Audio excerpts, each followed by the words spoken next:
Hi, this is David with PurePoint Golf again. I want to start this video by showing you what can happen and how it's so obvious to tell if somebody's not coming through the 9 o'clock position and the effects of not going through 9 o'clock on the golf swing. So I've got Bobby pulled up on the right, so he's at 9 o'clock right there.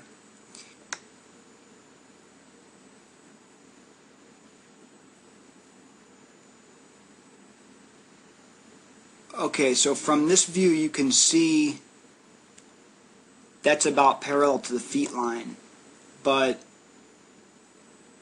the club is still way down. It's not parallel to the ground. So 9 o'clock, remember 9 o'clock is when the club shaft is parallel to the feet line, but also parallel to the ground. So Bobby's club here is parallel to his feet line, but it's also parallel to the ground if you were to view it from the other direction. And this looks like it's just way too, it's not parallel to the ground when it's parallel to the feet line. And then if you continue on, it looks like it's parallel to the ground about right there, maybe like right there, and it's obviously way too far inside. It's not parallel with the feet line. So that's what I was talking about when it was way too far inside, with not coming through 9 o'clock correctly. And let me show you the effect of this on swing plane.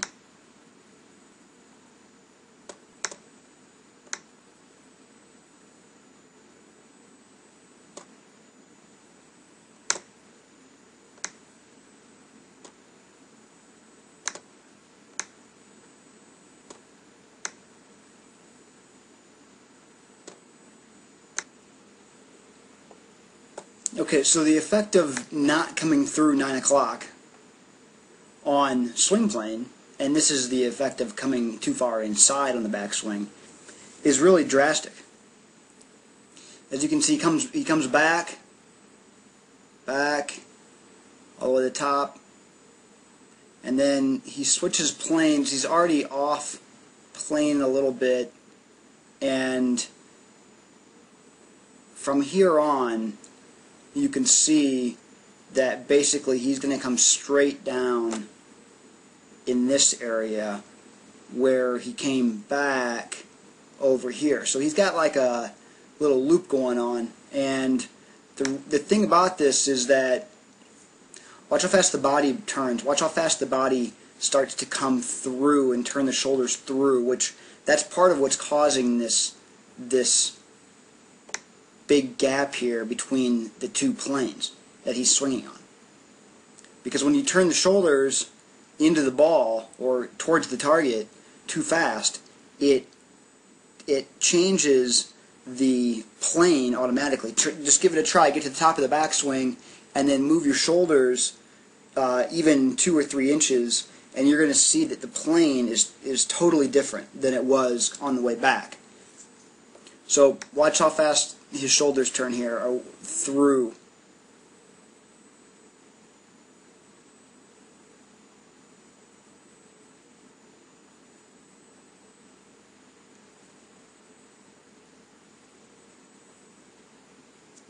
He's coming down on the ball, but he's coming down with his body, not his arms. He's letting the arms totally trail his body, which whereas this golfer would be a lot better off if he came out with and released that right arm, because you're better off giving up a little bit of clubhead speed and having the shot be more accurate because you stay on plane.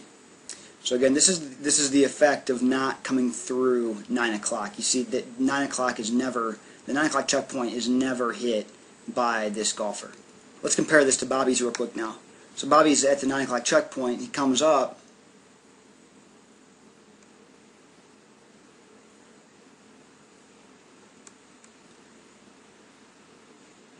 Now watch Bobby's arms release. See the way like that move right there, and his back shoulder's still back? This shoulder really isn't moving very much, but his arms are releasing. right? Okay, so we've got the other view loaded up here. Just want to show you quickly. He does a good job of keeping the left arm long. It is too far inside, like we've already talked about, but the left arm is long throughout the entire backswing, which is a positive thing. So if he would just adjust his swing so that he started to come through 9 o'clock, he'd be a lot better off as far as swing playing goes. So it's long there. It's still long. It's long there. So he does a good job of that checkpoint. So this is a good point to bring this up. In most cases, it's not necessary to totally rebuild your swing.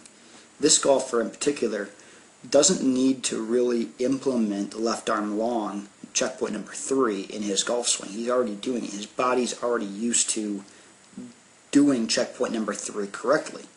So he needs to focus much more on checkpoint number 2, which is 9 o'clock.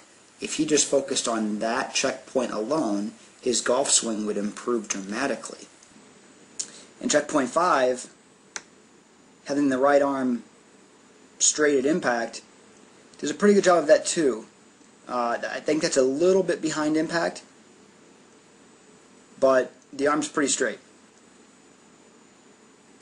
So even right there, I think the arm is pretty straight. So that's good. So the first thing to correct here with this golfer in particular is definitely swing plane. So I'll just show you one more thing here too, and that's left-right movement, lateral movement in the golf swing. We don't want it. It's not a checkpoint that we have, but it's not good for your golf swing. I want to show you how far Eric moves here.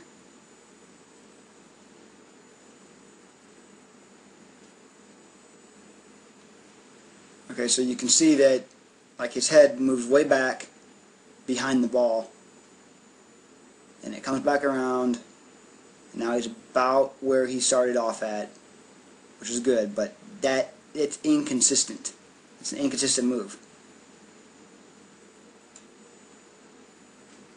And so you can see he stands up a little bit in the backswing.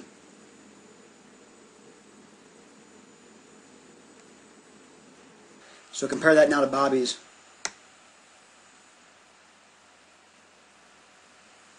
So he's the same height pretty much in the entire swing.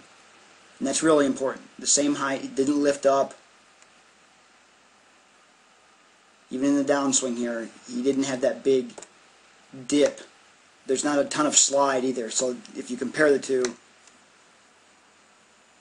so he's almost all the way, half of his head is outside of that circle.